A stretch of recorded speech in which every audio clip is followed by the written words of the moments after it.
Okay, if you want to add a trail to your object, something like that, you can see, you can use this brain box. It's very simple. For example, you can see we have not you can add a tail to your object. Actually, if you select your object, you can add, if you go to the brain box, add brain box, and at the last brain box is trail. And it's very simple. You can change your color if you want. You can add a texture. Fade means actually length of that and the width of that. Let's see what happened. You cannot, if you don't want, you can assign no texture to that. You can see it's a tail. If you want to fade sooner, you can give a lower number to that and see. Yeah, you can see it's fading there. Lower number. Again, preview.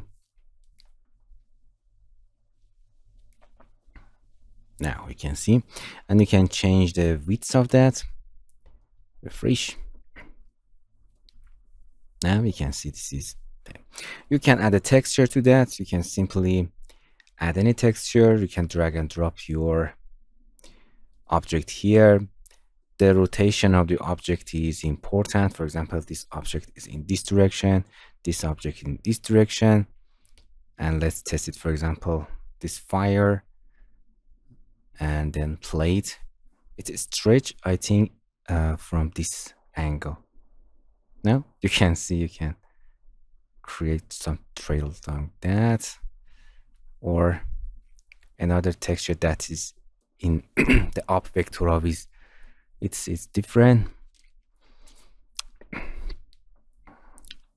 Now you can see your texture there.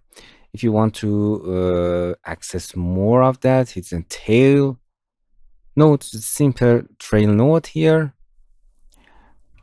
Then you can click that and you can access your changing position of that, change the color of that, up vector of that, and blending options. This is a simple trail node. If we reach this node, I will be explain them one by one. Here's the trail node. Trail 3D if you want. Other trail, nice. You can see. I will explain them one by